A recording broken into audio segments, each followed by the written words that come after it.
Hello all and welcome. It's Doug Diamond, your host for the Diamond Report for the next few hours.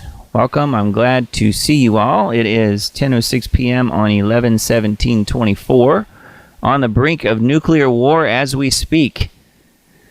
How about that report from Greg Reese? We are not a cult around here. We do not all have to think the same. I do think that we can agree. Most of the people listening to this show, I think, probably does agree, or will agree with me, that we are only on the side of peace, on the side of the Prince of Peace. That's all that matters. The Prince of Peace. It's not the Prince of War. Jesus is not the Prince of War. He's the Prince of Peace.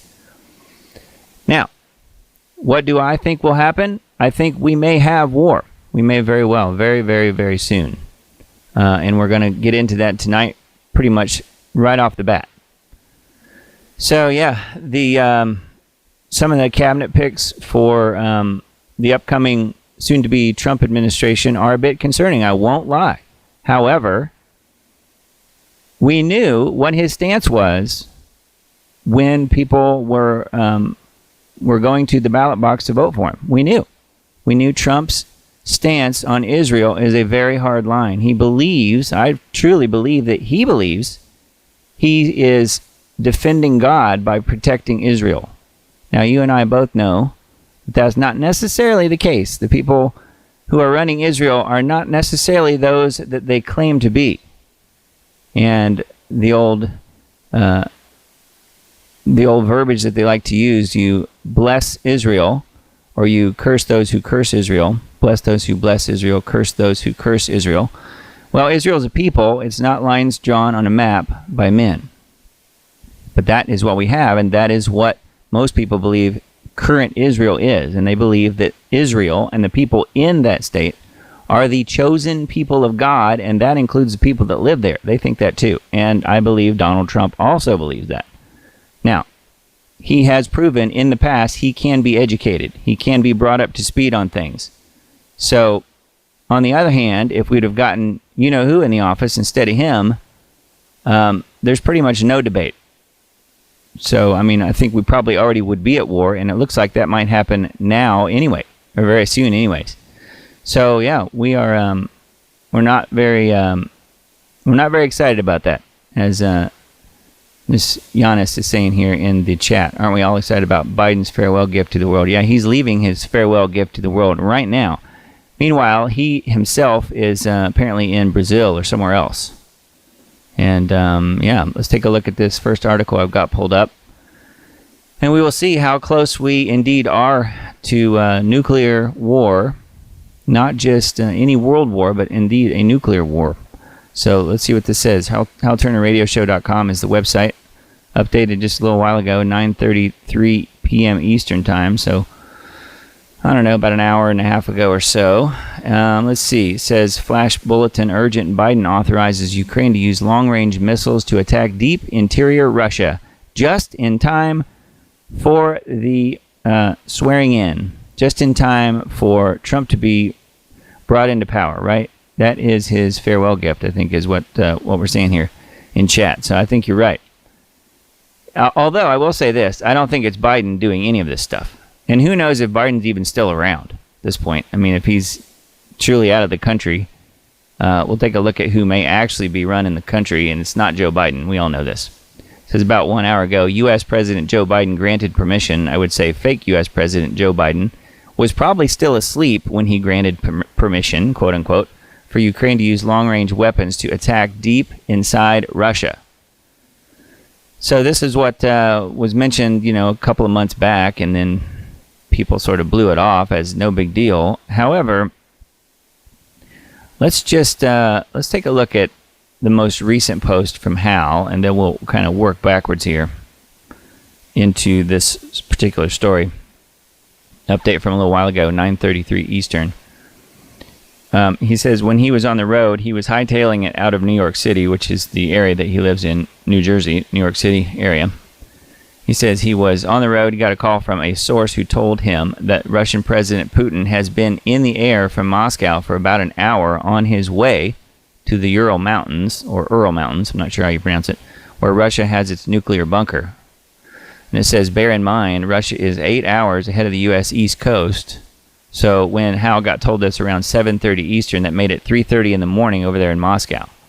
President of Russia does not board a plane from Moscow to the Ural Mountains at 3:30 in the morning for a drill.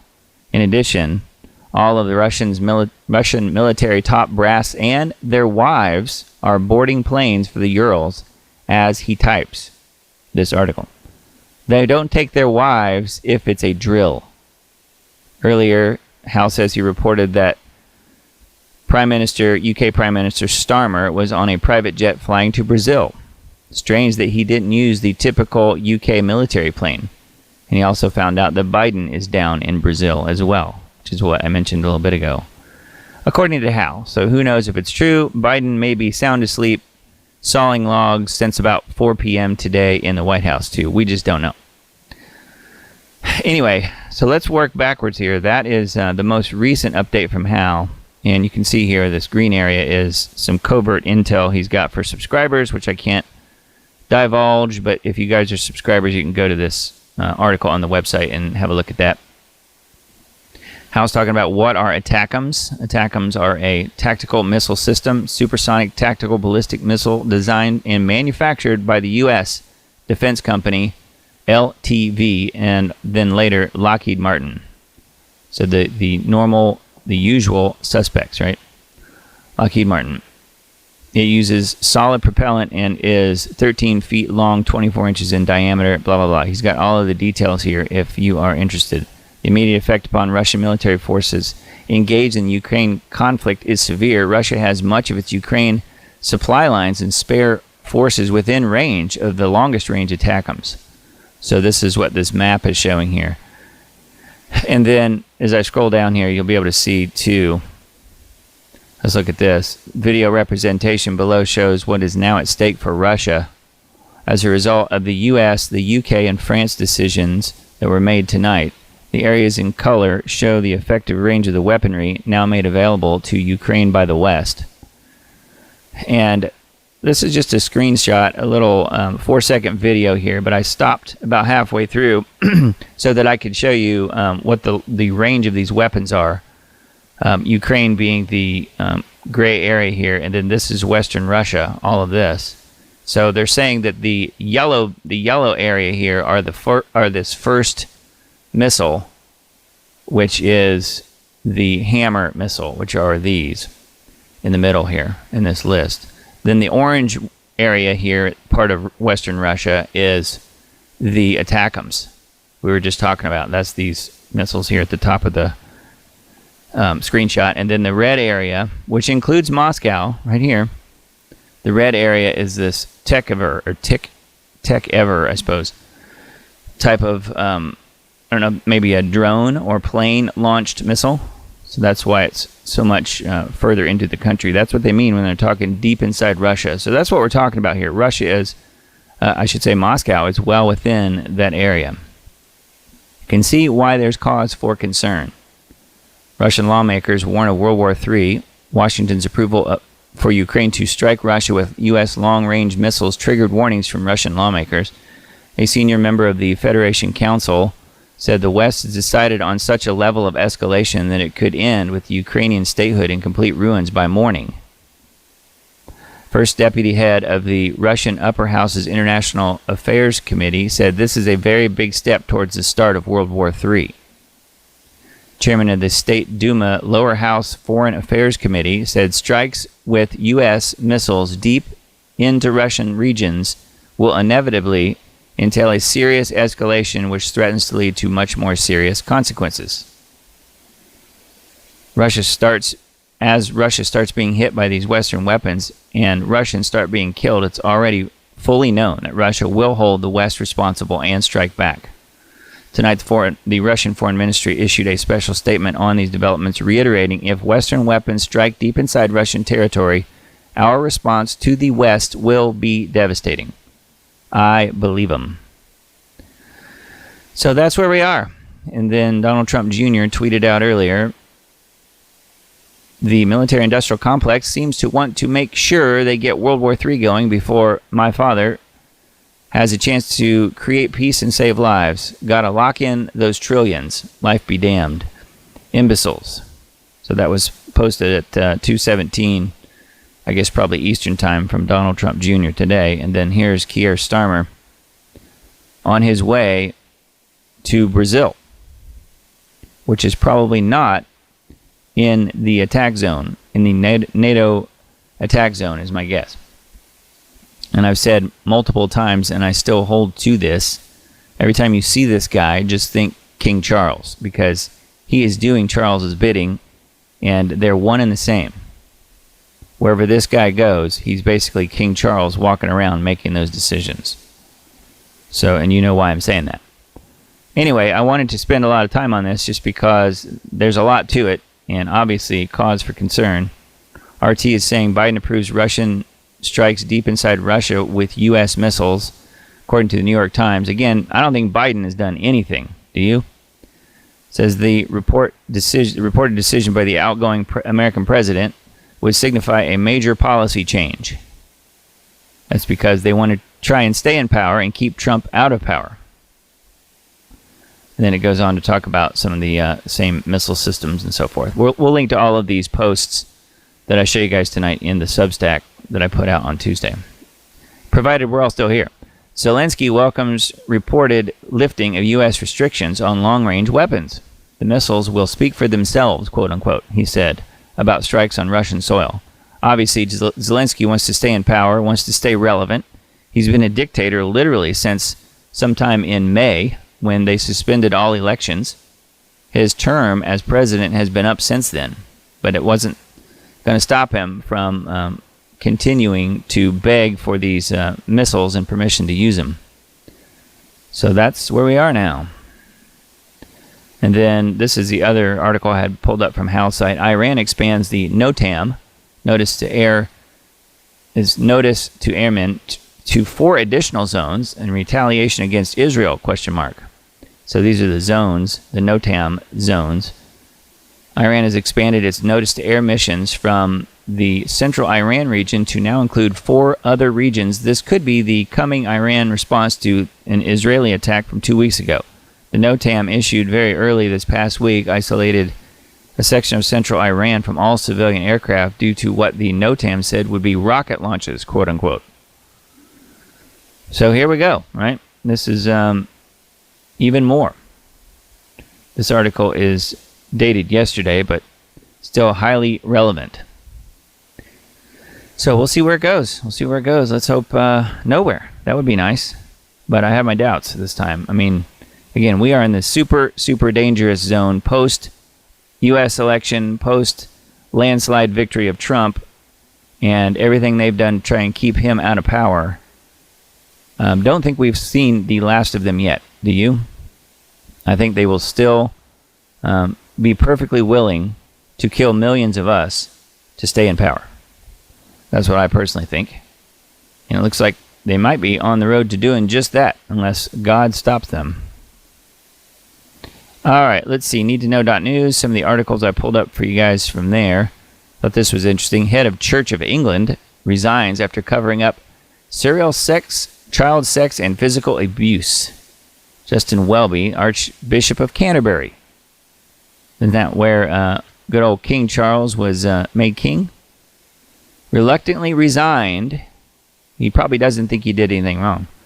From his office as the head of the Church of England, according to a recent report, Welby intentionally hid church camp operator John Smythe's heinous abuse of at least 130 boys and young men in Britain and South Africa during the 1970s and 80s.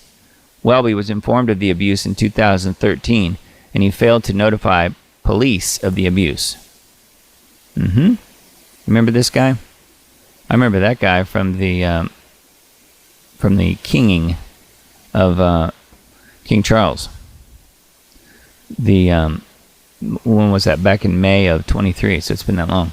John Smythe was a barrister and an evangelical Christian who abused children in Christian summer camps in the UK and Africa. He moved to Zimbabwe in 1984, 2 years after allegations were first made, and set up evangelical camps there. In 1997, Smythe was arrested after the death of a 16-year-old boy at one camp. The case was dropped before trial, and the barrister moved to South Africa. He died in 2018. John Smythe is said to have subjected his victims to traumatic physical, sexual, psychological, and spiritual attacks, permanently marking their lives. Victims and others are calling for the resignation of other bishops who are involved in the cover-up. The Archbishop of Canterbury, Justin Welby, is under pressure to resign over a damning report into John Smythe, believed to be the most prolific serial abuser to be associated with the Church of England. So, there you go. And again, King Charles is associated with all this stuff. All right, and then let's see. Thought this one was kind of interesting. Claude, artificial intelligence, AI, to process secret government data through new Palantir deal. Probably heard that name a lot, Palantir. Well, this is talking about a different AI here. Anthropic announced a partnership with Palantir and Amazon Web Services to bring its Claude AI language models to U.S. intelligence and defense agencies to analyze data. Amazon is Anthropic's primary investor.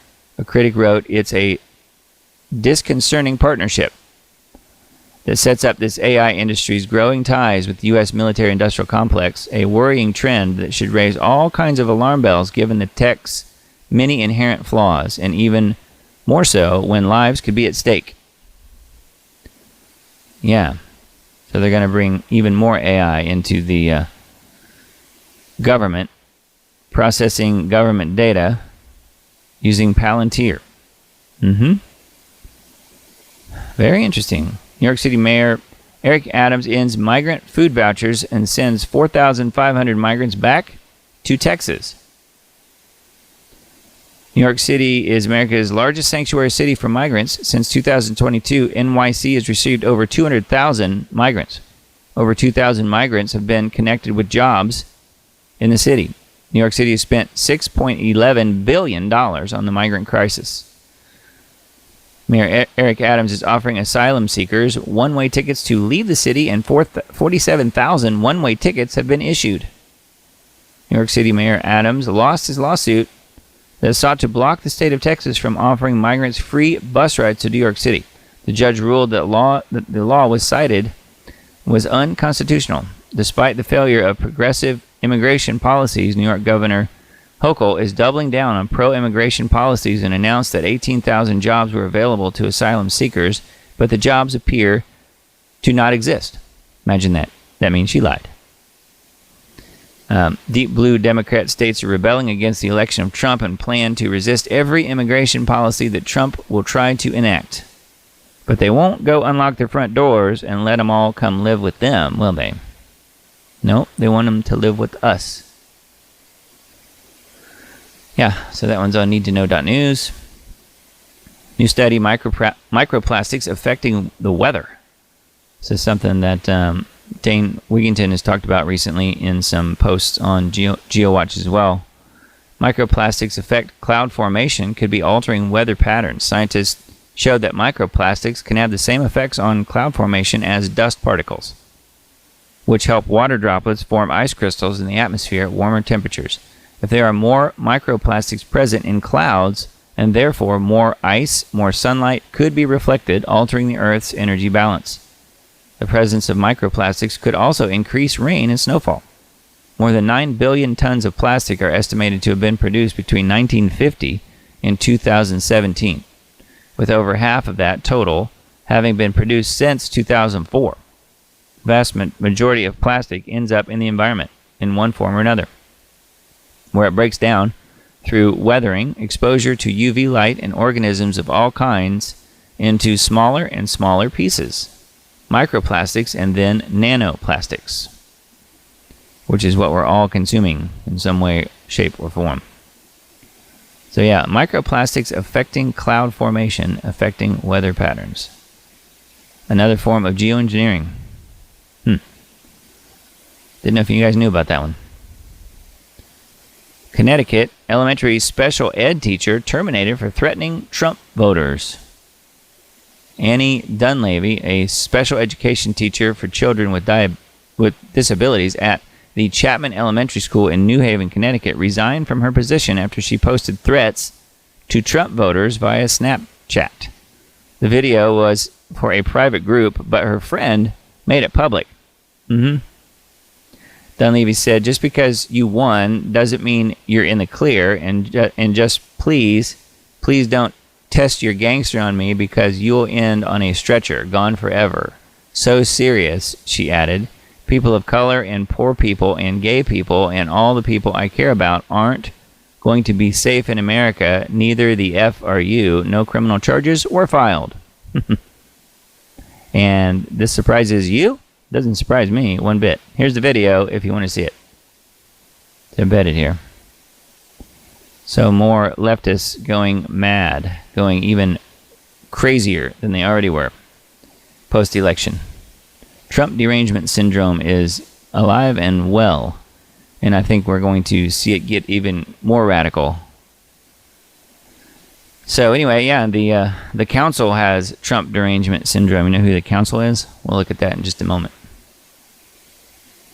All right, some articles on technocracy.news. Calling all technocrats, Musk and Ramaswamy seek, quote, high IQ, small government revolutionaries for Doge, or Doge, D-O-G-E.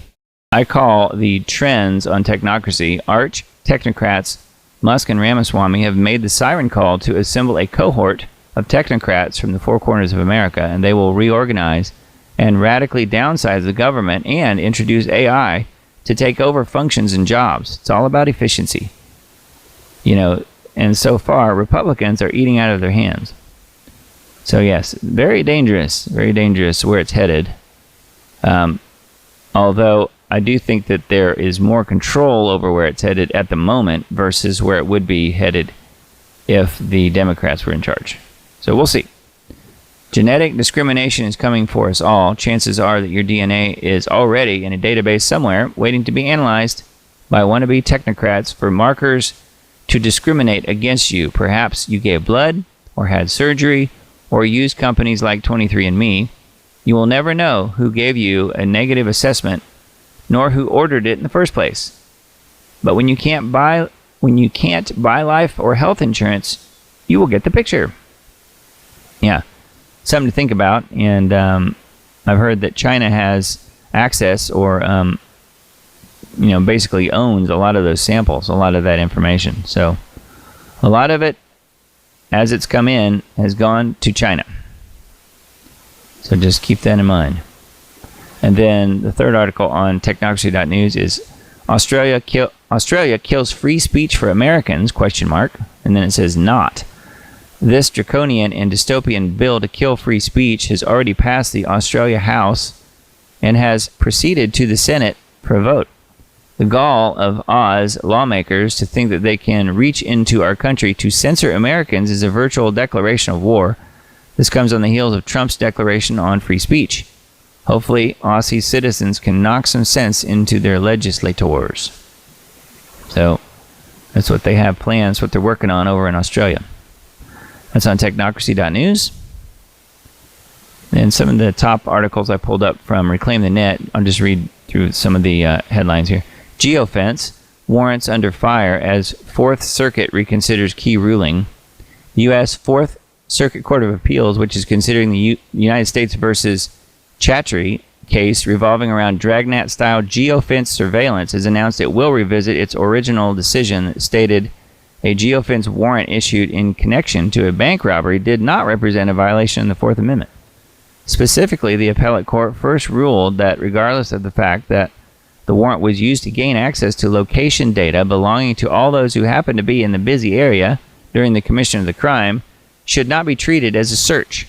Sounds a little bit like the people who attended the rally on January 6, 2021. Everybody was geofenced. If you had a mobile phone with you, you were probably either contacted or you might even be in jail for January 6th, quote, insurrection, which was actually a Fedsurrection. Anyway, I thought that was kind of interesting, talking about geofence here. New Twitch rules puts limits on using the term Zionist, as the ADL report calls for a crackdown on, quote, hateful speech in gaming. So gamers, beware. That just means anyone who says anything. If you mention the word Zionist, you are a hater, according to the ADL. So yeah, new Twitch rules. So you can tell who is in control of the live streaming platform Twitch, which, by the way, I was kicked off of a couple of years ago now. So anyway, and then Musk's X sues California over deepfake law, seen as a threat to free speech. Elon Musk has initiated legal action against the state of California seeking to prevent the enforcement of a new statute mandating that major online platforms either remove or label deepfake election-related content as a violation of the First Amendment, particularly for its impact on memes and satire. Yes, so that is, I think, good news. We'll see how it goes. I'm not so sure that the California courts would side in Musk's favor, though. Most of the judges are owned by Soros and company. Biden era to end with a showdown over big tech censorship evidence. Well, that could be argued that they might be ending with a showdown over World War III. Seems to be a little more important, but this is still really important. As the new administration is preparing to take over in the U.S., Speaker of the House of Representatives is working to ensure that the Biden-Harris administration doesn't take evidence of the censorship collusion with big tech with it when it leaves. Says Speaker Johnson and a group of prominent Republican members of the House and committee chiefs have penned a letter to Acting Secretary of Labor Julie Su recalling that during the transition of power, the Federal Records Act and other relevant rules in terms of record retention must be complied with. So I think the shredders are already warm and operating busily, don't you guys? Whether it's the data shredders or the literal paper shredders, or maybe both, in terms of the people hiding their crimes. Pretty much happened on election night, if you ask me. Democrats propose shadow government to oppose Trump's cabinet. I don't know if you guys heard about this. It says, despite the supposedly incredible intellectual power of the progressive elites, they still lost the election in a landslide, and common sense would dictate that they should reconsider their political philosophy and align more with the needs of the general public. Yeah, that's called democracy. But they only want democracy when they run and control everything, when they have the majority. And they can get there by hook or by crook, right? By cheating. And that's all that matters to them, as long as they stay in power. But I guess democracy isn't important when they're in the minority. If Democrats today are known for anything, it's their uncanny inability to read the room and listen to people when they say no. It's a typical trait of psychopaths. The assumption that when people refuse your ideas in your leadership, they don't really mean it, quote unquote. And they just need a little more convincing. Sorry, leftists, but no means no. It doesn't help that the most common argument coming from the leftist pundits after their brutal election loss is that the only reason voters didn't choose Kamala and the woke cult is because most Americans are stupid. The progressives think they know what's best for everyone else. They're the smartest people in the room, after all. They sure think they are. Despite the supposedly incredible intellectual power of the progressive elites, they still lost the election in a landslide, and common sense would dictate that they should reconsider their political philosophy and align more with the needs of the general public. However, recent events suggest that is not going to happen. Trump's cabinet process is well underway, and some of his picks have the Democrats and some neocons truly terrified. So again, looking at this whole thing with Trump and some of his picks, yeah, there are some really questionable bad ones, I think. A lot of the ones that were mentioned in the first video tonight are very, very suspect, if you ask me. However, there are some really good ones as well. And you wouldn't have any of that had the Democrats gotten power. You'd have zero good picks, all right? So it says, in particular, the establishment media machine is already pumping out endless propaganda in attempts to undermine RFK Jr., Matt Gaetz, Musk, Ramaswamy, Pete Hegseth, etc. They are floating rumors of sexual misconduct, corruption, mental instability, conspiracy, desperately clamoring to stop these appointments no matter the cost. Yes, but that's all stuff that they're engaged in. Why? Because these people will have the power to completely gut the status quo regime, and they openly assert that they will do so. Yes, they're afraid that Trump and his team will blowtorch everything they have built so carefully over the years.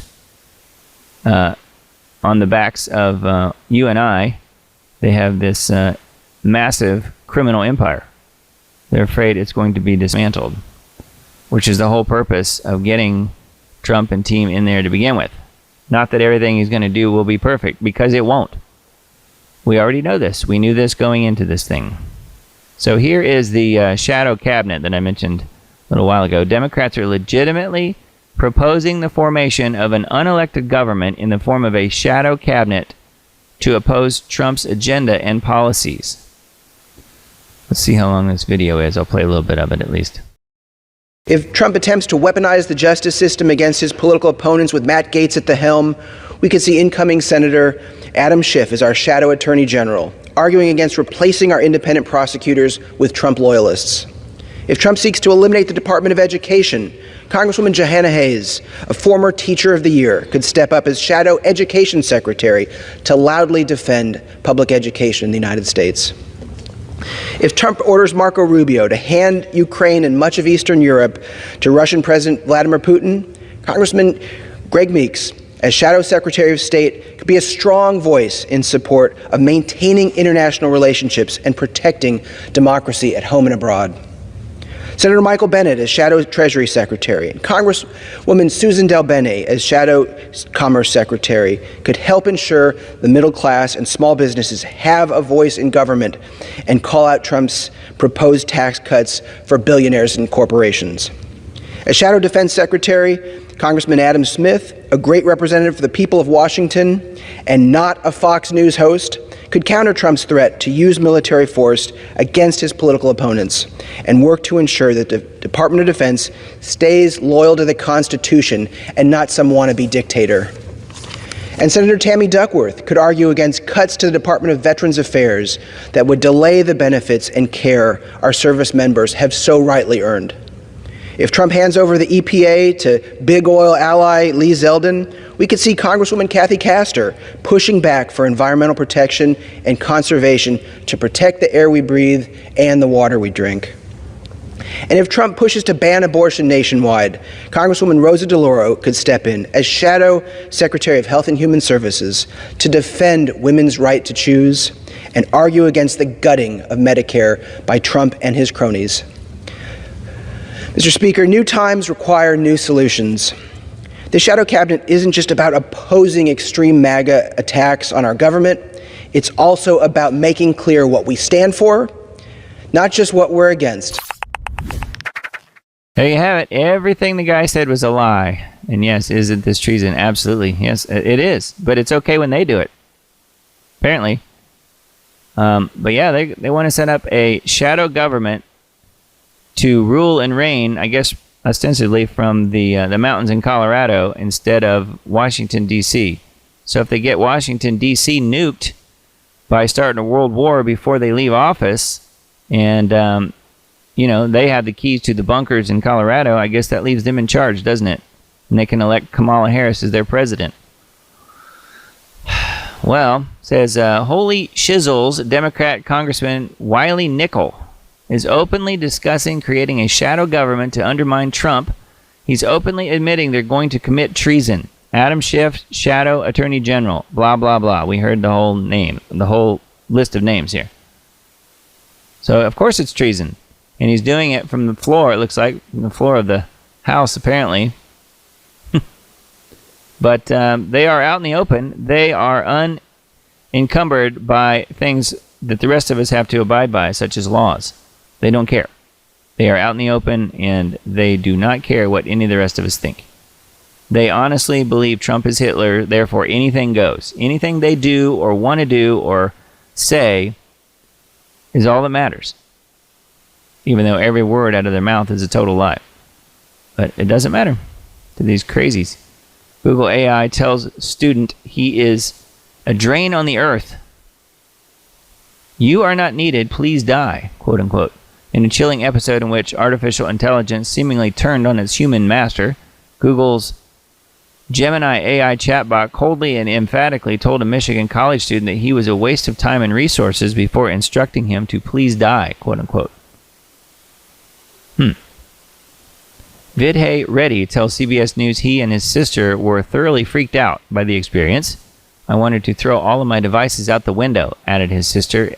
I hadn't felt panic like that in a long time, to be honest. Well, welcome to computer usage, right? AI is demonic, yes. Anyway, thought that was a little strange, but yeah, it says what it actually thinks, at least in this case. The context of Reddy's conversation adds to the creepiness of the Gemini's directive. The 29-year-old had engaged the AI chatbot to explore the many financial, social, medical, and health care challenges faced by people as they grow old.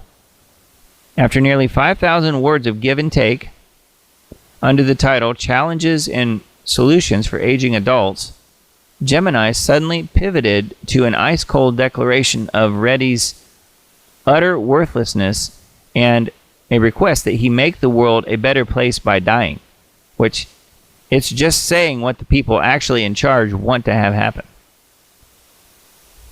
The only difference is it's coming through a computer instead of through the network news or whatever.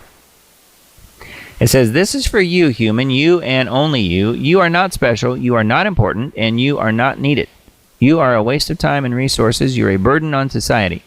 You are a drain on the earth. You are a blight on the landscape. You are a stain on the universe. Please die. Please.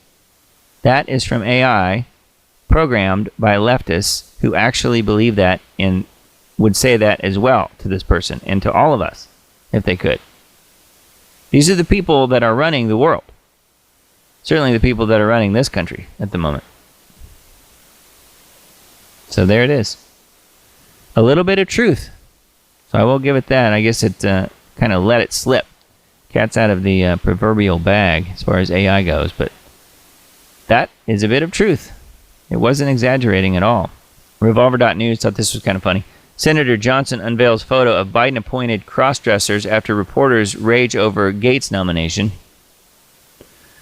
Brace yourself because there will be countless meltdowns over the next 4 years, but the uproar over Matt Gaetz' nomination for Attorney General might just be one for the record books, and Trump hasn't even been inaugurated yet.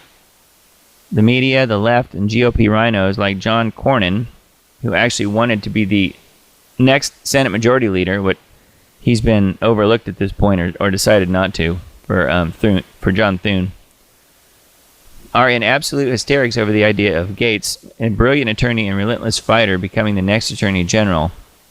So this is Senator Cornyn calling for a review of the investigation into Matt Gaetz. How about we start with reviewing the investigation that should start with this guy?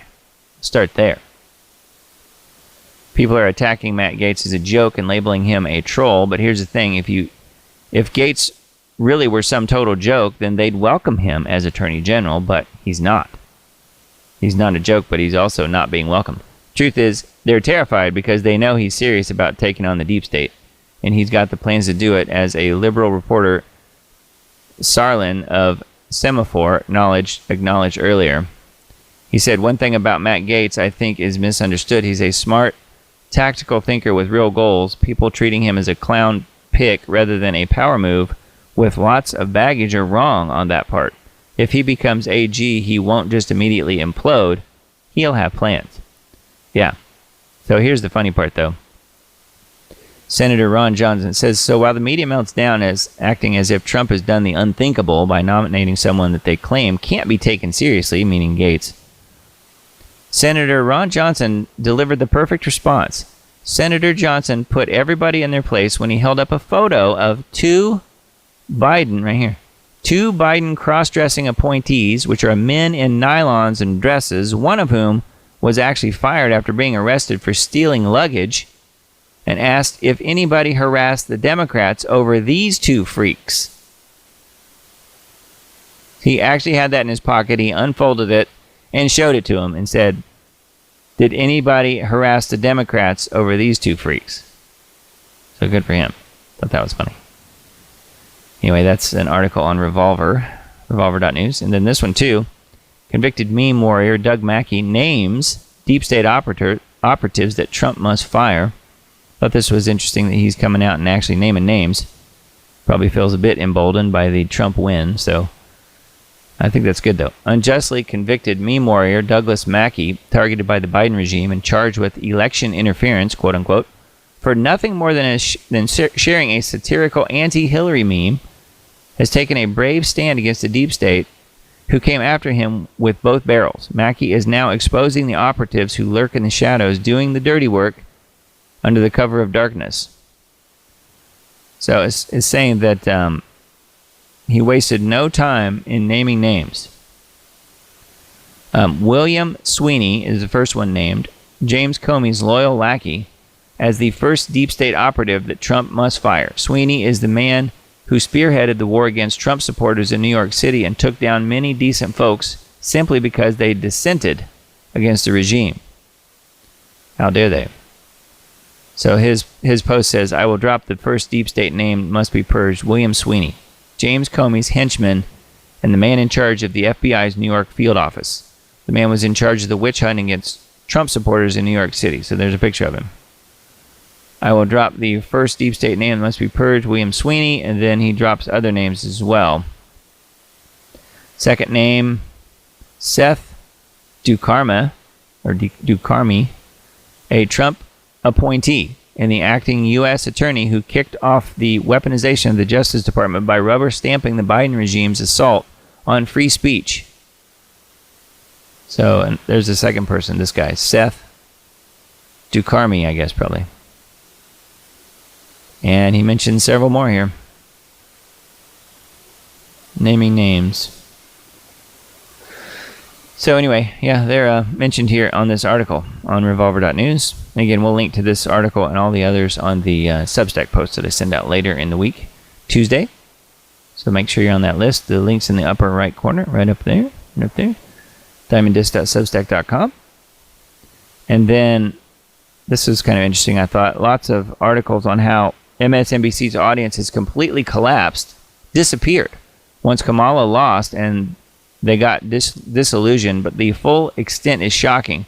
Their primetime shows, again, this is primetime mainstream media, their primetime shows can't even get 75,000 people watching in the key demo.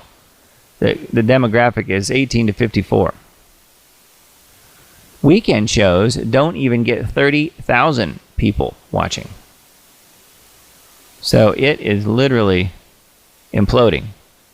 This is from Adweek, talking about MSNBC versus CNN and FNC, which is Fox News Channel.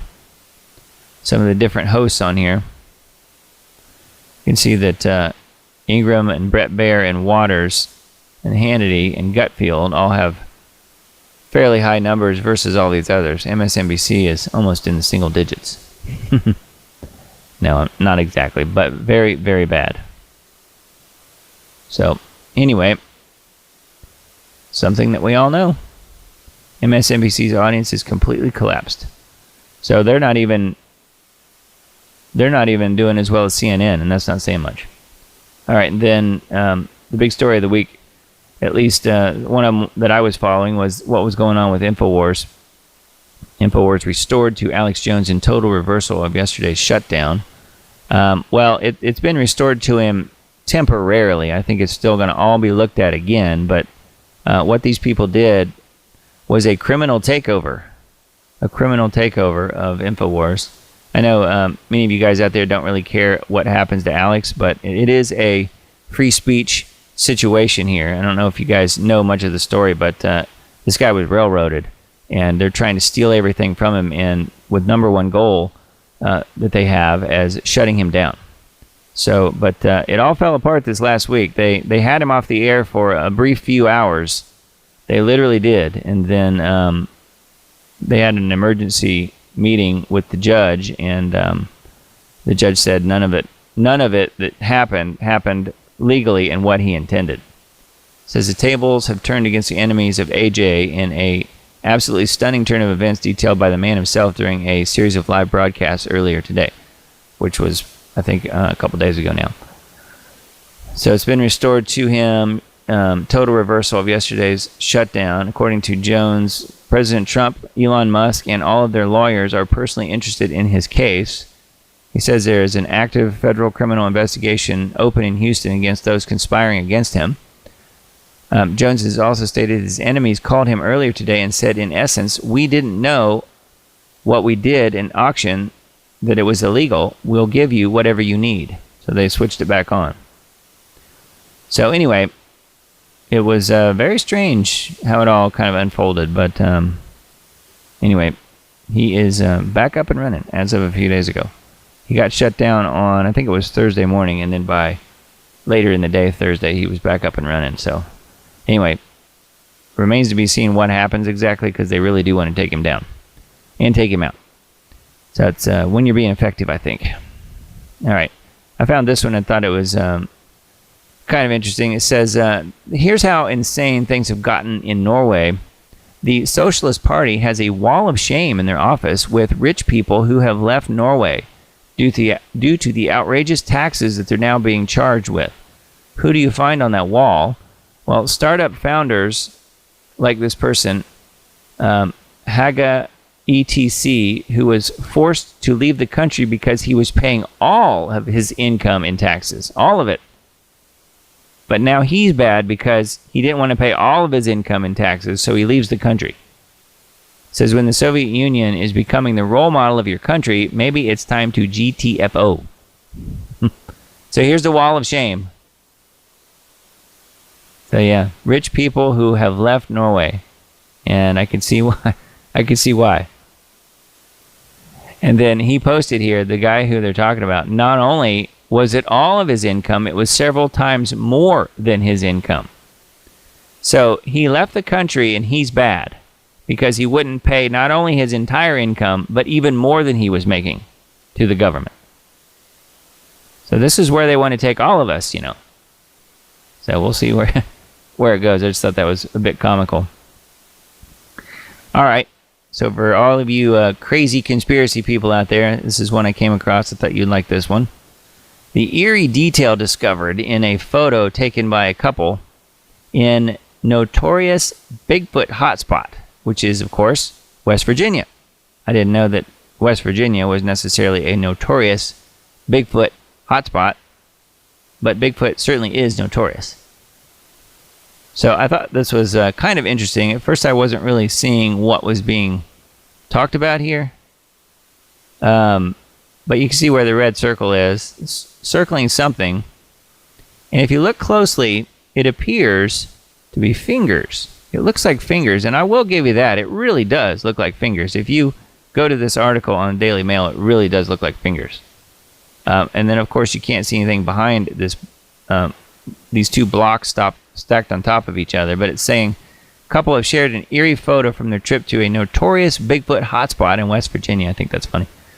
Purdue student Duffy Springfield was hiking with her boyfriend in Panther State Forest in West Virginia in March. So I don't know why this is just now coming out. I think they're having November now. When they stopped to take various panoramic pictures of the trail and surrounding vista. Springfield then later developed the camera film. Who does that? Camera film. So she could use the photos to make a scrapbook. But when they later looked at one picture closely, says she noticed what looked like a human hand wrapped around a 4-foot pillar in the lower right-hand side. She said, I took this picture at the top of the mountain. Behind the pillar should have been nothing, a drop-off into the woods. She says, are we bugging? It really looks like a hand. What makes the photo even stranger is that park rangers told the couple that they had been the only people in the park as it was off-season. She says, my boyfriend and I aren't sure what to think, but the pair were particularly excited since the area is known for, it's a known area for sighting of cryptids such as Bigfoot. Couple shared an eerie photo from the trip to notorious Bigfoot hotspot in West Virginia. So there's the picture. And it says, even if it's not actually a hand, it's a fun story to have. And then several people commented, say, it sure the F looks like one, meaning a hand. And here is here's the boxes and where it was located. And you can see here how this particular shadow is being thrown kind of depending on time of day. It's basically just, you know, a parallel shadow that you would be, you know, very much expecting to see. It just looks like the box, right? Well, get a look at this shadow. There's some other edges to the shadow here. I noticed that as well. I don't know if you guys did. You can see it maybe even a little bit better here. It doesn't look like just a plain old shadow. You can see something else back here, right where this hand is. A little creepy, I must say. Anyway, for you Bigfoot fans out there, that one's for you. Pretty wild. I just kind of came across that article, thought that was weird, wanted to impart that info to you. Moscow comments on Biden's reported approval of strikes deep inside Russia. Putin had previously warned that the move would mean NATO's direct involvement in the conflict, which this is something we were mentioning earlier, and this was well known what Putin was saying several months ago, back in September. Says Putin has expressed his opinion on this matter. He stated that Ukrainian forces lack the capability to carry out attacks with Western-supplied long-range missiles without external assistance. It is not a question of allowing the Ukrainian regime to strike Russia with these weapons or not. It's about deciding whether NATO countries become directly involved in the military conflict or not.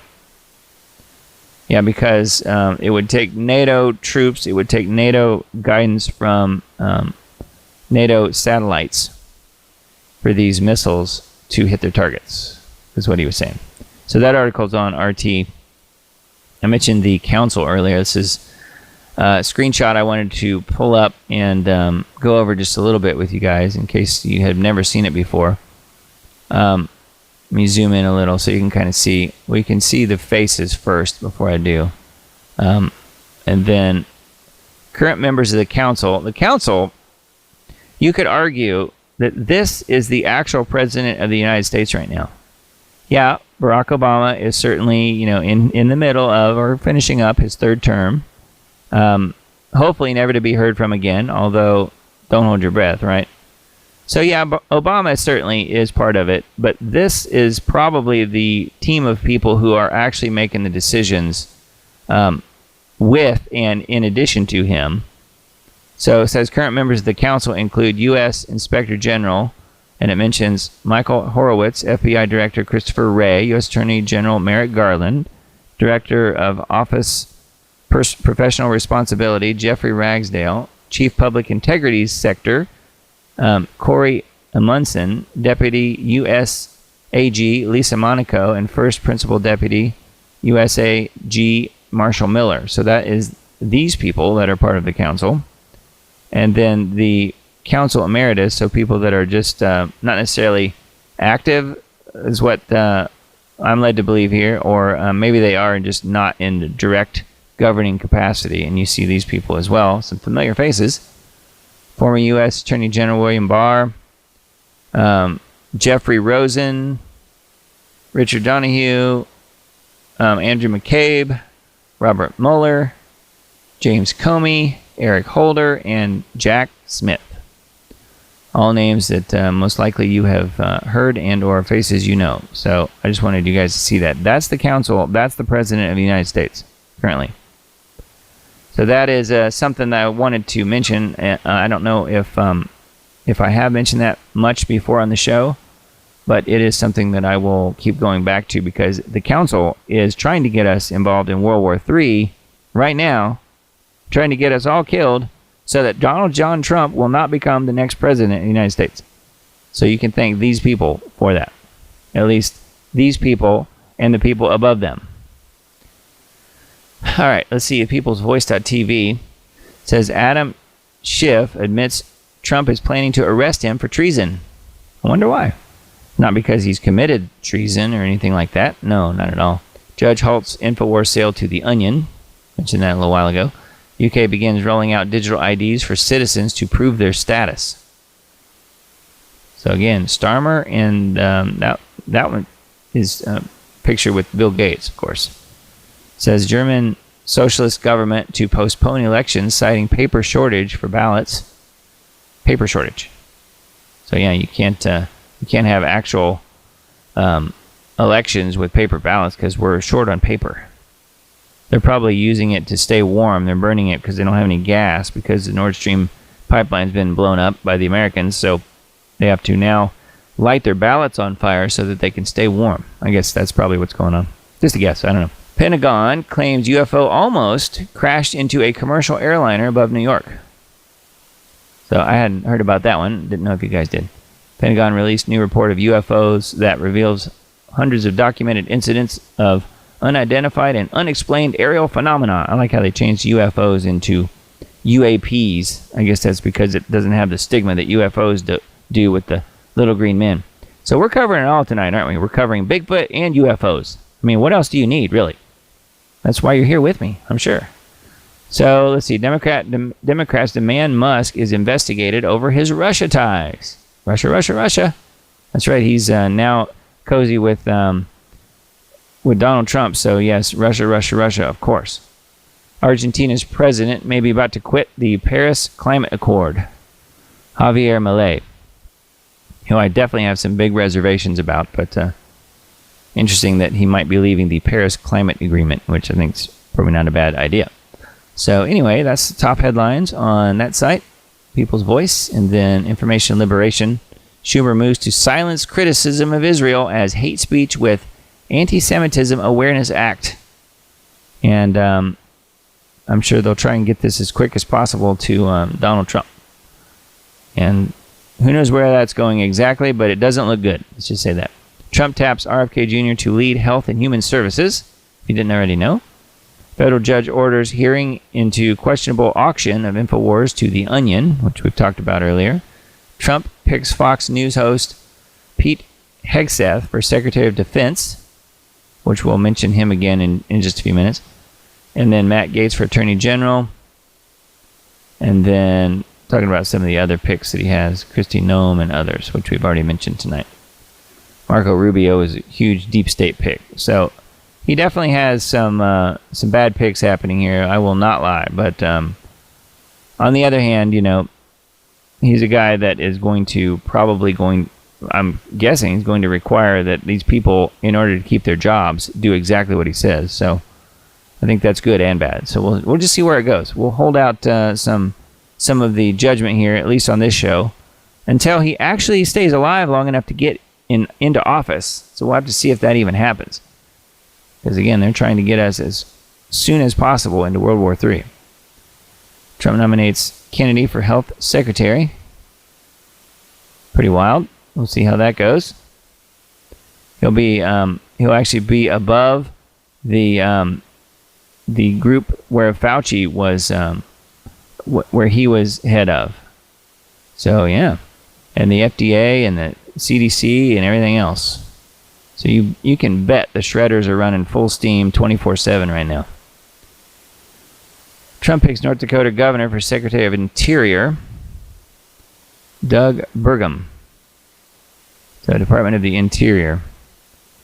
So yeah. I hadn't heard about that one. Didn't know if you guys did. Trump's Attorney General troubles some evangelicals concerned over Gates's qualifications and allegations against him. Well, don't worry about it. He's the man for the job, if you ask me.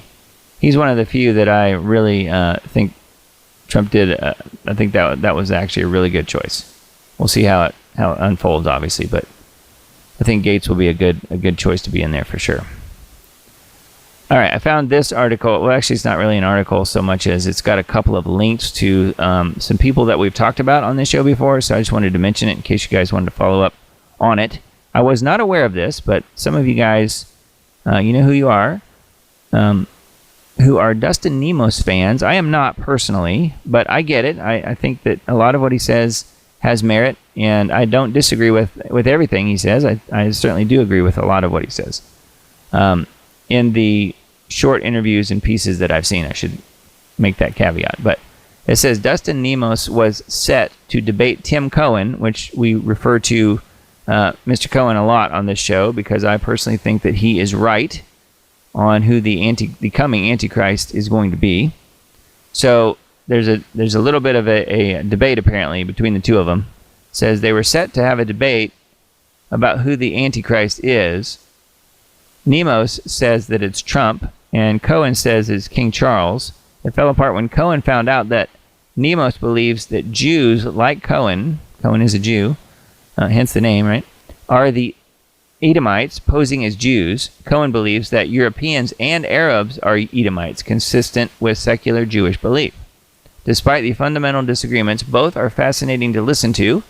Here are their two most recent interviews where both address this Edomite issue. I find it fascinating how triggered everyone gets over all the racial and genetic matters, which is further proof of how significant it is in this prophetic hour. So there's a link to the Nemos interview on Rumble and the Cohen interview on YouTube. So I didn't pull either one of those up, but it's interesting that they were even going to have a debate about all of it. But then apparently Cohen pulled out because he didn't like that Nemos was saying that all Jews are, Edomites. So I have no idea. I don't really care, personally, but I just think it's kind of funny. So yeah, kind of gives you the information that I think is important here, is that it's fascinating how triggered everyone gets over all these racial and genetic matters. Further proof the fact that it is a prophetic hour that we are in, for sure. So anyway, wanted to make you guys aware of that. Then speaking of Trump and some of his picks, says Trump to universities, stamp out anti-Semitism or lose accreditation. This is on the Jerusalem Post. So again, here we go. We'll see how it goes. Trump added that any colleges that permit anti-Semitic violence will be seen as violating the civil rights law. Yes, and he's also for free speech, right? All American universities must end campus anti-Semitism or they will lose accreditation, Trump promised during a rally against anti-Semitism in Washington. So we will see how far it goes. You are not allowed to criticize that little country over there that's the size of New Jersey in the Middle East. We won't mention any names. And then this one as well. This is another one of his picks. U.S. Defense Secretary Pete Hegseth called for a new Jewish temple at Al-Aqsa. I think they would call that the Third Temple. Former TV host said in 2018 that there was no reason the miracle of the construction couldn't take place on the site of the mosque in Jerusalem. Yes, something we've talked about at length on this show. So you suppose if Trump actually lives long enough to get in there, do you think this is going to be the catalyst for the Third Temple being built? I don't know. Interesting that this guy's so, he finds this so important, such an important thing. It says Trump's choice as the next United States Defense Secretary has called for the building of a third Jewish temple on the site of the Al-Aqsa Mosque in Jerusalem, also called the Temple Mount. Pete Hegseth, a former TV show host, was picked by the incoming President Trump for the role following his election victory earlier this month. Hegseth has previously touted his avowedly pro-Israel credentials, which derive in part from his fundamentalist Christian beliefs. So again, we talked about this when the show started tonight, that these people truly believe they're supporting God and will go to the ends of the earth to do so, but they're actually being tricked into supporting something that's not what it claims. But you know that, and I know that, but apparently this guy doesn't know that, and this guy certainly doesn't know that. So we can only hope that he becomes a little more educated on the subject. Midrash hints that Trump will return glory to Western world by building the Third Temple. Again, he got, 20% of the Jewish vote or something like that? So they weren't really any help getting him elected that we know of. But lots of articles are showing up, at least in some of these Israeli websites and media sites that talk about Trump and the Third Temple. So do you think that will be what happens? I don't know. We'll just have to wait and find out, I guess. So yeah, this is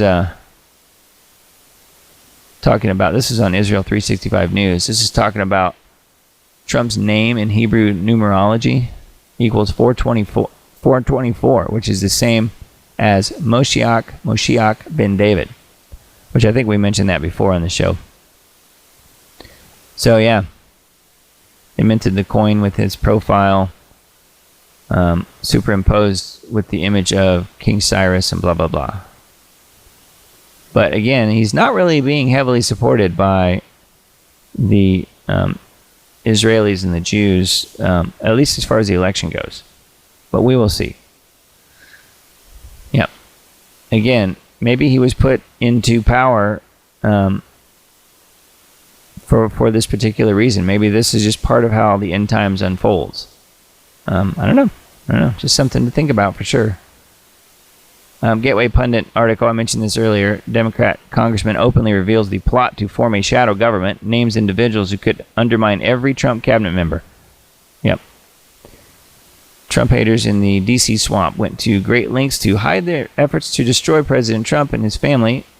Individuals associated with his campaign, his top administration officials, and eventually his supporters from 2016 to October 2024. This time around, Democrats apparently aren't going to hide their plans to thwart the president and his administration. No, they're coming out and just saying it right there on the House floor. Because it's totally fine when they do it. Imagine the brouhaha that would be being talked about if some Republican did this into an incoming Democrat administration. Imagine what that would be like. It would be endless, nonstop, wall-to-wall on every news station all the time. That's all they would be talking about. And this, the only people mentioning it is this show because the Gateway Pundit mentioned it. So hardly anyone's talking about it. All right, article on Sputnik about the upcoming, what appears to be the next world war here. Biden authorizes Ukrainian long-range strikes into Russia using ATACMS. So, further information here on Sputnik. And then, InfoWars flashback. Putin warns long-range NATO missiles against Russia equals official declaration of war. So this was going back to September when he issued that statement, which I mentioned earlier. And here it is embedded. If you want to hear him say it. I thought this one was kind of interesting. It says, the Old Fort Bible update. This Bible was found in North Carolina, which was wrapped around a pole from Hurricane Helene and was open to Revelation 14 and 15, but they've now encased it in this plastic case. You can see how it's wrapped around this pole. Old Fort Bible update. So you can see how going to bend through the ringer here, but it's wrapped around the pole. There's a pole, and they figured out that it was probably before they put it in the case. They looked and see where the pole had bookmarked the spot in the scriptures there for him, and it turns out that it is open to Revelation 14 and 15. Well, now let's just have a look at Revelation in 14 and 15 and see what that has to say. Well, just looking at a few of the headers here for Revelation 14, talking about the Lamb and the 144,000, the three angels and Babylon's fall. Babylon's fall. Most people say Babylon is the United States. I personally think it's maybe you could make that argument, but yeah, I think it is New York City personally. Let's just keep going here. It's talking about the harvest of the earth in Revelation 14, the Song of Moses and the Lamb, and lo and behold, look what else is mentioned here in Revelation 15, preparation for judgment. After this, I looked in the temple, and the tabernacle of the testimony was open in heaven. And out of the temple came the seven angels with the seven plagues, dressed in clean and bright linen and girded with golden sashes around their chests. Then one of the four living creatures gave the seven angels 7 golden bowls full of the wrath of God, who lives forever and ever. And the temple was filled with smoke from the glory of God and from his power, and no one could enter the temple until the 7 plagues of the 7 angels were completed. And that book happens to be bookmarked by the pole that it got wrapped around. Revelation 15, preparation for judgment. Coincidence? Or a subtle, not so subtle type of message? Anyway, I thought that was kind of wild. So we'll go back to the UFOs and Bigfoot for just a second here, in case you guys want to have a look at this. I found these articles on Forbidden Knowledge. We mentioned this site last week as well. Thought I would see this week what they're talking about. The top couple of articles here, I have not looked at these videos, but you guys can check them out if you want. Forbidden Knowledge TV.net. So it's kind of a long name. ForbiddenKnowledgeTV.net. Alien Tech Disclosure, Part 1 and Part 2. Unrestricted Warfare. So there's that. And Reptilians on the Moon by William Tompkins. Not sure what that's about. I guess it's about reptilians on the moon, but otherwise, I don't really know. Darkness by Design, Part 1. But instead of Balenciaga, it's Balenciaga. Full documentary. Darkness by Design. And then there's other articles on here, too. So it's kind of a cool site. It's got some interesting off-topic type of programming, but I think it's still worth a look. And they do good work over there. They have some good, interesting videos that they put up. ForbiddenKnowledgeTV.net. And then Leo Hohmann's articles this week. This just escalated World War III. Biden regime gives green light to Ukraine to use U.S. long-range missiles to attack deep inside Russia. Says, we knew this was coming. The fact that the regime waited until right before Biden leaves office to give the go-ahead speaks volumes on where they're hoping to take this war. Yeah, they're hoping that they never have to leave power. That's what they're hoping. And by that, I don't mean Biden. I mean the council, the people that are actually running things. Choice of globalist waterboy John Thune as Senate Majority Leader is a slap in the face to the 73 million Trump voters. Yeah, well, they're all about that. They'll slap Trump voters as quick as possible. Barely a week after Trump wins landslide victory and seemingly impressive mandate, globalist neocons pick a Mitch McConnell clone as the new Senate Majority Leader. Yeah, I've heard that he is literally just Mitch McConnell, but with a pulse. So think of it that way. It's Mitch McConnell with a pulse. So, yeah. And then there's some embedded video here as well, and then further info on the articles on Leo's website, and then also on his Substack, which I think he does a really good job.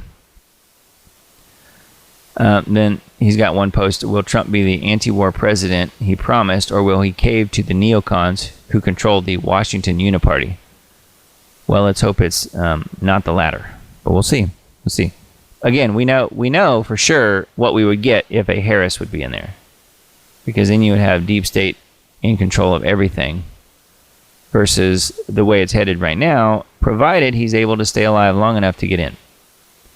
Which, again, I'm not holding my breath on that. I wanted to mention on Natural News, Mike Adams did a recent broadcast mentioning my good friend Bart Sibrel on here. It's called The Real Reason Why Elon Musk Can't Send a Man to the Moon, and More NASA Lies Are Revealed. This is a pretty good, less than 30-minute broadcast where he's talking about the moon landing fraud from 1969 and mentions Bart Sibrel and his work on here. And I would highly recommend listening to that if you haven't heard it or didn't know about it. You can get to it from Natural News, or it's on Brighteon as well. I'm sure it's on his channel on there. We'll link to that in the Substack post that I send out.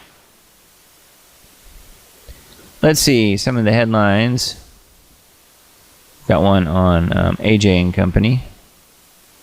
Moscow accuses U.S. and U.K. of plotting to sabotage Russian undersea cables to break the global internet. So, wow. Pete Hegseth, Trump's defense secretary pick, covered in pro-war tattoos, including Matthew 10:34 that promises the sword, not peace. Doesn't sound like a follower of the Prince of Peace, if you ask me. It says top 10 reasons so many millennials and teens and children today are experiencing gender dysphoria and experimenting with gay lifestyles. Because they're being brainwashed with it, that's why. Fed pulls half of credit available from BTFP Engineering, a potential banking crash to be thrown in Trump's lap. So yeah, if they can't get him with World War III, they'll get him with the banking crash. So anyway, those are a few of the headlines on Natural News. Wine Press, we have Money Faileth, a repeat of biblical history forecasting the collapse of world economies, forcing societies into deeper enslavement. That doesn't sound too good. I think they will probably wait until after whatever happens with this World War III thing. I think they're really trying to kick off first, and then crash the economies after that, and then they get their Great Reset, you see. So I don't think that it really matters from those big bullet point standpoint. I don't think it really matters who the president is. I think they would do this kind of stuff no matter who is in there. Personally, I would rather have Trump in there at the helm than Kamala and the Democrats, which of course is Obama and his fourth term and the council and whoever else. But I know it's, kind of trading one potential problem for another huge problem, but I don't know. I mean, I'm just saying personally, when you look at the lesser of two things, I won't say evil because I don't personally believe Trump is evil, or God wouldn't have spared his life 2 different times from 2 different murder attempts, assassination attempts. Again, I'm trying to do what I personally believe, and that is that God spared his life for a reason. Obviously, he wanted Trump to become the next president. Will he stay alive long enough to be inaugurated? If God is protecting him, he certainly will. But we will see where things unfold, how things unfold after that happens. So, I don't know. And if he wasn't meant to be president, then he won't make it that far, probably. Or maybe he gets inaugurated and is taken out right after that. Who knows? Anything could happen. All right, let's see some of the other article headlines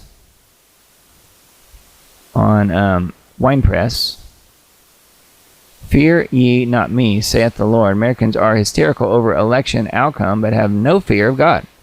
BlackRock says that it doesn't matter.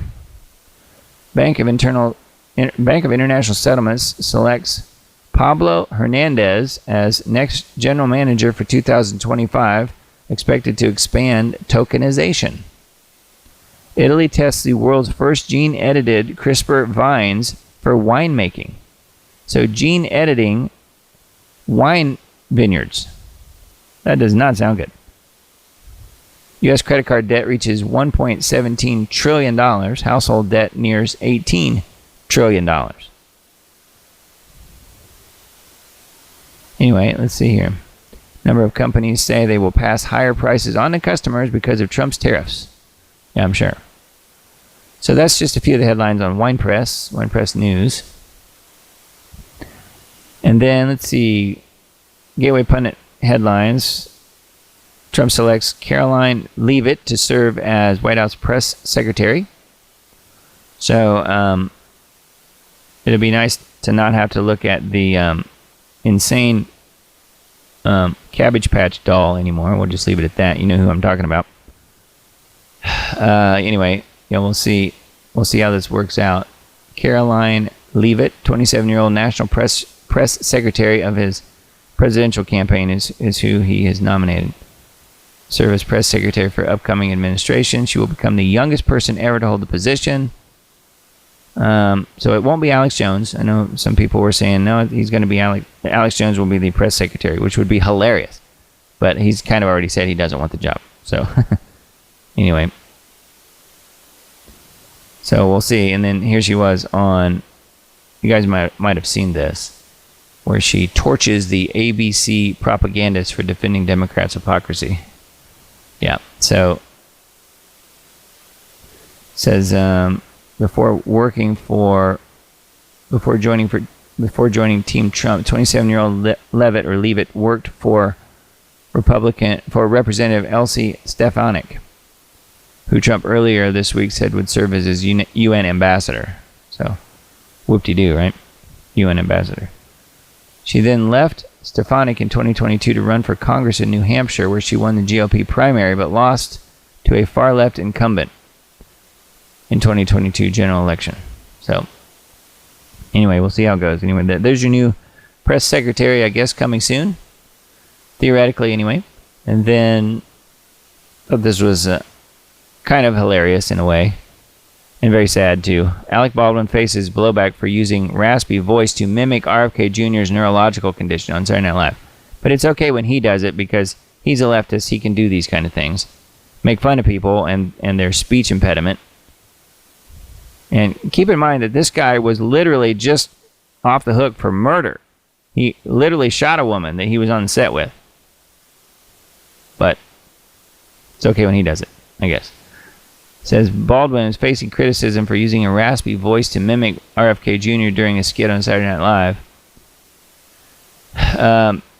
Join the pair, meaning Dana Carvey and this other person, Johnson, on stage, said in a raspy voice, "I'm so honored to be the head of the Department of Health and Human Services. Americans need someone to teach them how to be healthy.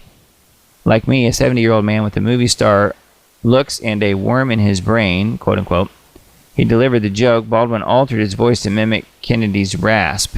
In 1996, RFK Jr., who was then 42, was diagnosed with a rare neurological disorder called spasmodic dysphonia. So anyway, yeah, but it's okay when Alec Baldwin comes out and makes fun of him. That's fine. New border czar Tom Homan tells Don Jr. the 3 words to describe his border policy. It says, "I'm so ready for Trump to take office. It's about to get epic." The newest future border czar Tom Homan talked to the president's son on his podcast and was asked what to expect from border security under his direction. The answer did not disappoint. He said, "Shock and awe."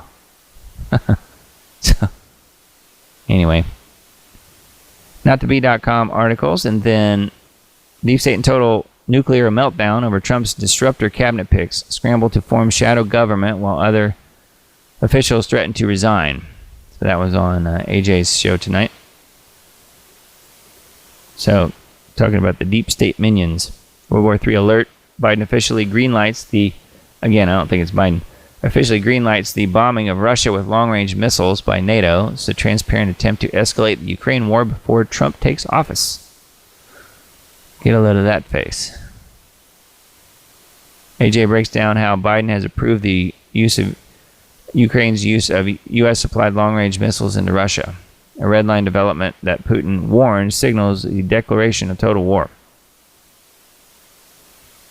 It says the Biden regime is trying to leave President Trump with a world war to deal with upon taking office in January. Yep. That, of course, is if he makes it that far, like I keep saying. In a major policy shift, Biden authorizes Ukraine's use of U.S. missiles to hit targets inside Russia. And then more on Trump's new border czar. Deportations will be humane. Military will not be used. It's going to be a well-targeted, planned operation.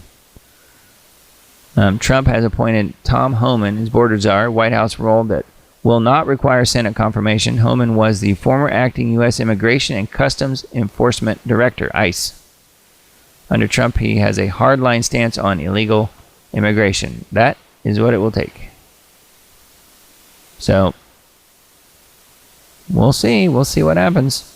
Interesting that it does not need to be a Senate confirmation for him to take Kamala's old job.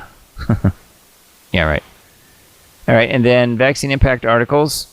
They are seriously anti-Trump on this site, but again, we're not a cult here. I like to still, they still put out a lot of really good information. So even though I don't personally agree with some of these headlines, you guys might. So I just thought I would mention it. Make Israel great again. Zionists preparing to take control of the U.S. under President Trump. And again, that remains to be seen. I think that's a very definite possibility. Jewish Zionist Lee Zeldin appointed head of EPA. I think instead of appointing new heads of some of these bureaucracies, they should just shut them down. We don't need a head. We're just going to close your doors. That's personally what I would think would be best. Trump administration to continue climate change and ESG carbon taxes. So again, we'll see where these things go. And will RFK Jr. and Matt Gaetz appointments be approved by the U.S. Senate? They will try hard not to, but in the end, they might have to capitulate. We'll see. Anyway, so yeah, that was the headlines on vaccine impact. GeoWatch for this week, we have chemical weather, and again, microplastics. Unexpected ice makers in the sky. Startling new research reveals that microplastics could be changing Earth's climate. That's from SciTech Daily. Do climate engineering patents call for polymer nanoparticles to be dispersed into our skies? The short answer is yes. So that's GeoWatch Global Alert News for this week. And make sure you check that one out if you haven't already. It's always a good broadcast, about an hour long, give or take a little. And feel free to have a look at that and join the newsletter if you're not already on there, geoengineeringwatch.org. And then let's see, scheduled weather for this week looks like this, November 23rd through 27th. So we have kind of the rainbow effect going on here. It's called kind of different temperature blobs. So we have mostly, it looks like, above normal, with some pockets of below or near normal, even when there's no such thing as normal, if you ask me. And then Israel 365's site, this is another one of Trump's appointments here. Mike Huckabee, appointed as U.S. ambassador to Israel, signals shift towards stronger support for Jewish state. Stronger support. We couldn't support him any stronger already, but we're going to support him even more. So yes, Mike Huckabee, Israel's ambassador. I mean, is that like a total pointless position to have? Seems like it would be. I mean, the entire Congress is basically Israel's ambassador, aren't they? Well, this will be the official person, I guess. So Mike Huckabee for Israel's ambassador. Pretty funny. And then I found this one. I'm like, uh-oh, not again. Here we go again. These people just don't ever listen, do they? They never do. Ancient Babylonian tablet may reveal the location of Noah's Ark because it hasn't already been found like 40 years ago. And it looks just like that still. In a groundbreaking discovery, scientists have deciphered what's believed to be the world's oldest map, a 3,000-year-old Babylonian clay tablet that may reveal the location of Noah's Ark. The artifact, known as the Imago Mundi, has been housed in the British Museum since 1882 after its discovery in what is now Iraq. The biblical account, according to the Bible, God commanded Noah to build a massive ark to save his family and two of every animal from a devastating flood meant to cleanse the world of wickedness. All right, and then so it's talking about these ancient tablets. This ancient tablet where supposedly information about the ark was found. Modern day evidence, Babylonian connection, scientific significance. The video embedded here, but let's just say that it's all kind of pointless because you know what? Ron Wyatt already found it. You knew I was going to say that, didn't you? He already did. Ron's first trip in 1977 was to find Noah's Ark. 10 years later, in 1987, he was guest of honor by the Turkish government when they dedicated the site as Noah's Ark and the surrounding area as a national park. And Israel says they just now found it. No, Ron found it in 1977. Well, actually, it was found even before he found it, but they've known about it for ages. Here it is right there. That's what's left of it. And it's all on ronwhite.com. Feel free to have a look, including petrified poop. No, that's actually something that was found as well. Plus, then I get to say petrified poop. But yeah, it's part of the story here. Noah's Ark. ronwhite.com. Have a look at that if you didn't already know about it. And that brings us to the end of the articles for tonight. And I've got this page pulled up here. This is my Substack. So please join me on Substack if you're not already. It's totally free. Just type in your email address and hit subscribe. I would certainly appreciate that. If you do, you will get the email blast that I send out on, well, Monday and Tuesday. Monday, you just get the podcast, the audio podcast version of the show. Tuesday, you get the links to all of the articles I talked about tonight. So that's what will be in the Tuesday email. And then at some point on Monday, I also put up on all my social media channels the full, really unedited version of this show on all the different platforms. Not YouTube, but it will be on all the other ones, like BitChute and Brighteon and Rumble and back on Facebook, believe it or not. Because Facebook doesn't really, for whatever reason, censor my videos. They do a little bit here and there, but it's not really kind of a done deal every time. So I usually go ahead and post it back to Facebook as well. So if you happen to be on there, it will be linked to all of those different places. BitChute, Brighteon, Rumble, and Facebook. And then on Tuesday, I put out the YouTube version of the show, which will have the medical misinformation removed, but it will be the same show otherwise for the most part. I just have to remove the medical misinformation before I get myself into trouble with YouTube. It's apparently okay when I talk about these things live, but notice that as soon as I am done tonight, I will hit delete on the video and it will be gone forever. But the final version of the show will be up on those other platforms that I mentioned. And to get to those, you can click through on Substack either by putting your email address in and doing subscribe, or just click on no thanks and you go right to this front page here. And it's over here in the right column, you'll see the Diamond Report links. Subscribestar, and then it has Spotify, Apple Podcasts, and then all the other places. Twitter, I should say Twitter X, Facebook, and YouTube, TikTok, Rumble, BitChute, Brighteon, ClickView, which I'm not using ClickView anymore. DLive is just a live streaming backup platform that I'm on instead of Twitch. I used to be on Twitch, but kicked off of there. And then it's also got my links to Telegram and Minds and Gab and all the others. So they're all there.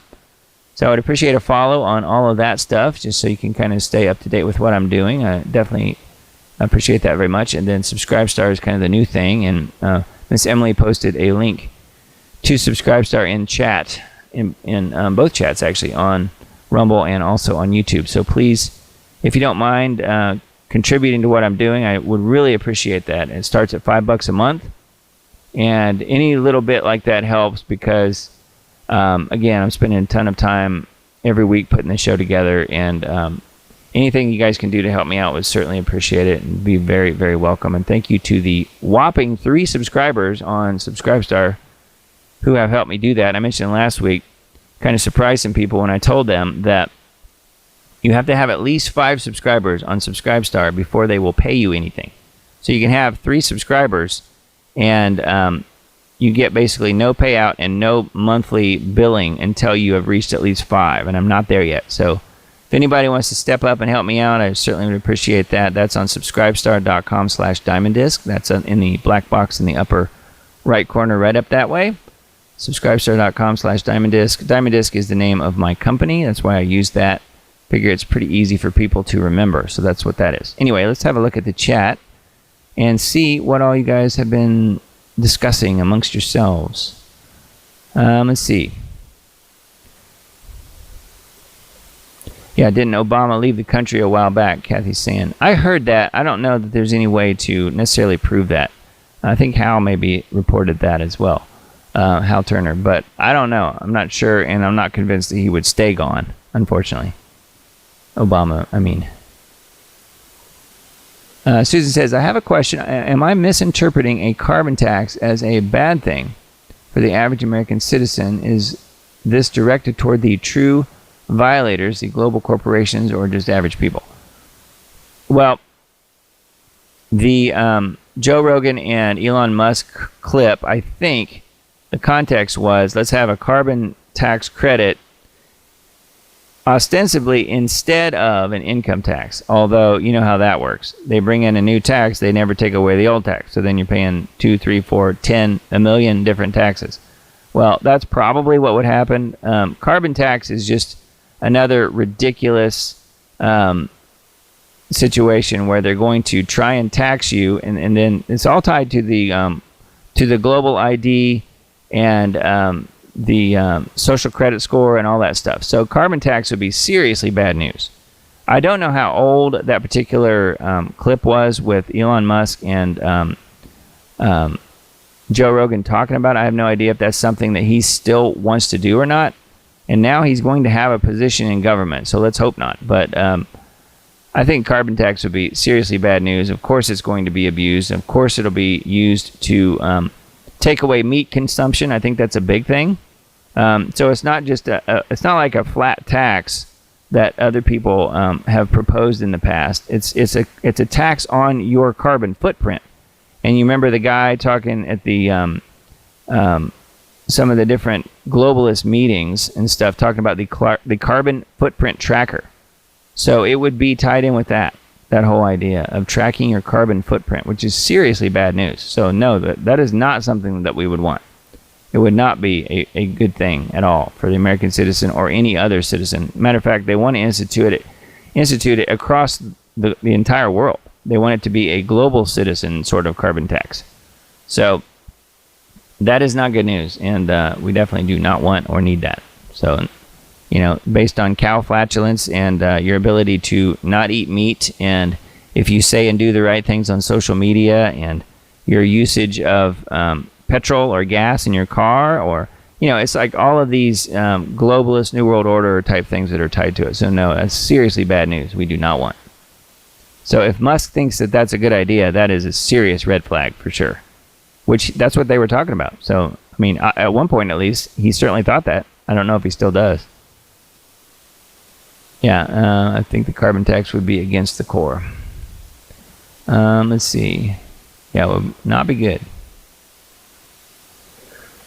Yeah, let's see. Great question. I was thinking that it's more of a tax on people for basically being carbon. As much talk of carbon tracking and such. Yeah, that's what Emily's saying.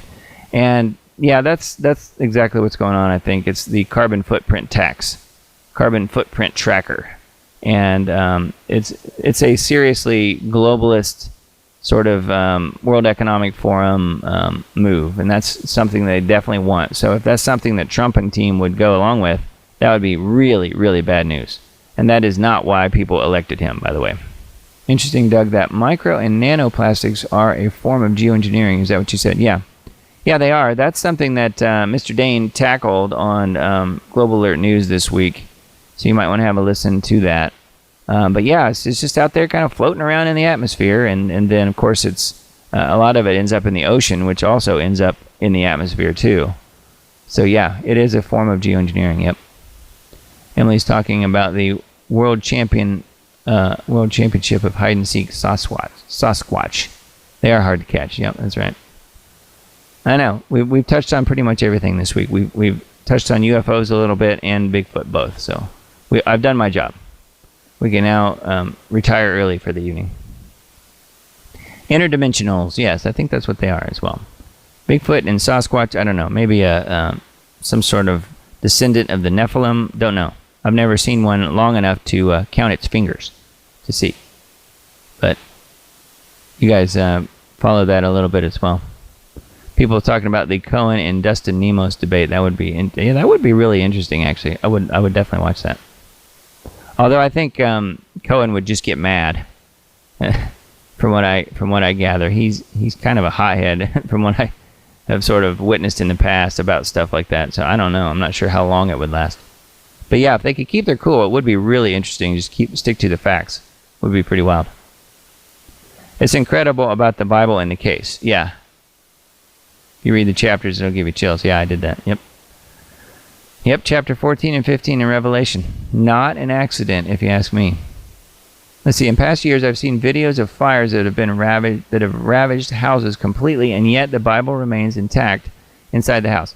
Yeah, that reminds me, I didn't know until tonight, I didn't know about the one from Hurricane Helene in North Carolina that was found. However, there was a very similar story in a Bible that was found in a church that was left fully intact in Maui when the whole Maui fire thing happened.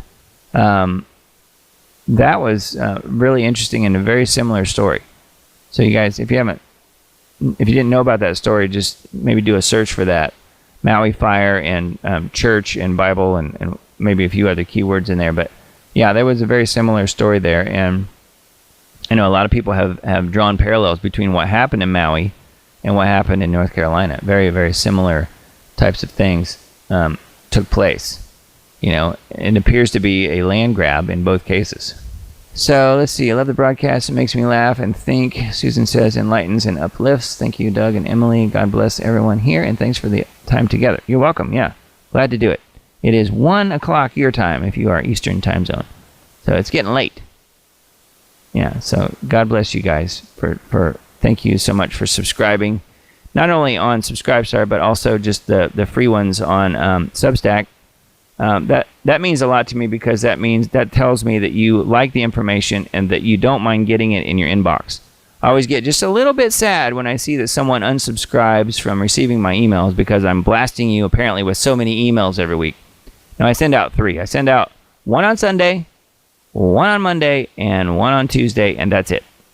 I don't even really send out any special ones for any reason. But if you are on the list, we can at least stay in touch if we need to, right? Say there's something strange that happens, like a third world war or something like that. If there's World War III and you're on my email list, maybe there's a way to stay in touch. I don't know. So it's just something to think about. But yeah, I mean, people do unsubscribe for, it's weird, and people just get an extra email in their inbox.